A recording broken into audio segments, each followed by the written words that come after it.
and welcome to HISD News. I'm Colleen Allen. HISD continues to deliver on promises made to Houston voters during the 2007 bond referendum.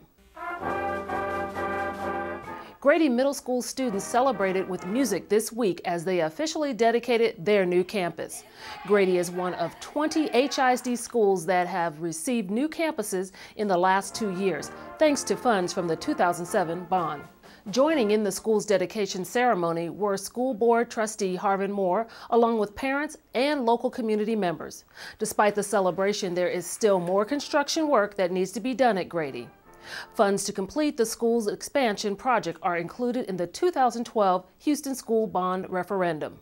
Houston voters will consider the bond referendum when they head to the polls November 6. The referendum is the last item on the ballot, so HISD is reminding voters to make sure to finish the entire ballot when they vote. You're going to vote at the top for the president. Don't stop. Keep going to the bottom, even if you vote straight ticket. Keep going to the bottom because there's a lot of important stuff down there, including the HISD bond. This week, HISD held several community conversations to educate voters about the bond, including a live broadcast on HISD TV and the district's website. The $1.89 billion proposal would renovate or rebuild the district's aging high schools, most of which are 50 years old. Now that the weather is a little cooler, why not walk to school? On Wednesday, October 3rd, students and parents did just that as they took part in International Walk to School Day. When I say Bulldogs, you say rock! Rock! Rock! Over at Shadowbriar Elementary, students went all out for the one-day event, which encourages families to get out and walk. Shadowbriar students held a parade with signs and posters as they chanted and sang their way to school, escorted by cadets from the Westside High School ROTC. The event kicked off a 6-week Shadowbriar program called the Walking School Bus, which encourages parents and students to walk to school in groups for both safety and exercise. We meet up in one place, and then eventually, as we're moving along, we have volunteer parents as well as the students that gather together at different corners, and we move together as a team and as a group as we come to school.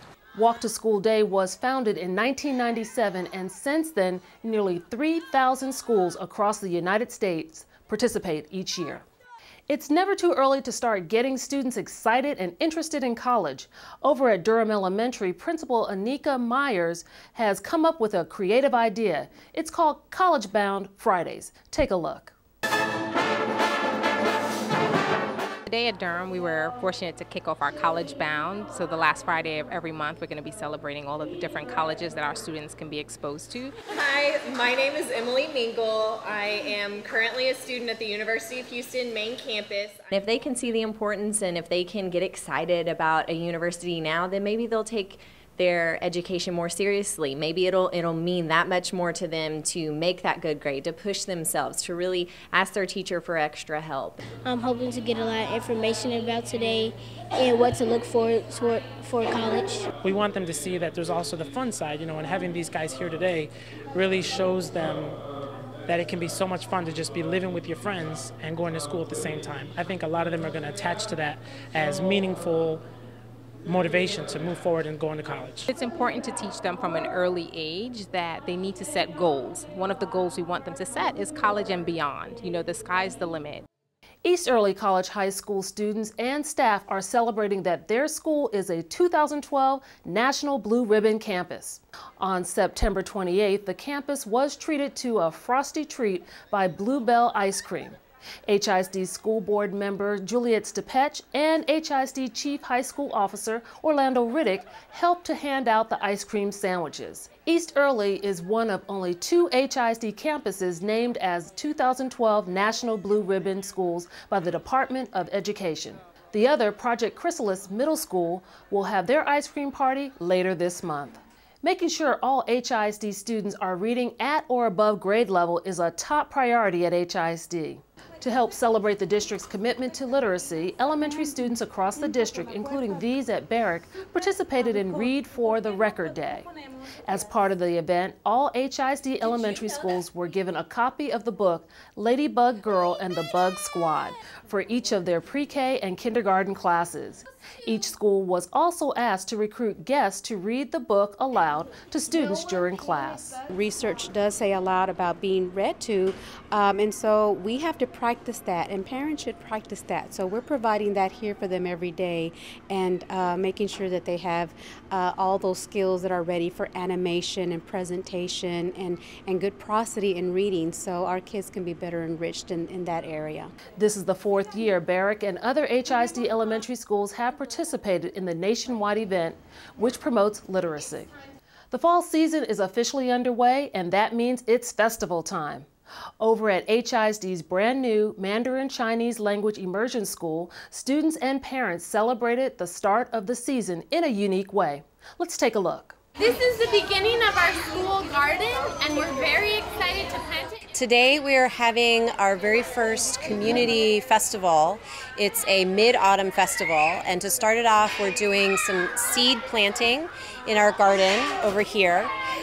We are starting to plant some seeds of Chinese vegetables. Look at the seeds are. Mid-Autumn Festival, which is Zhongcaojie, is one of the most celebrated festivals in Chinese culture.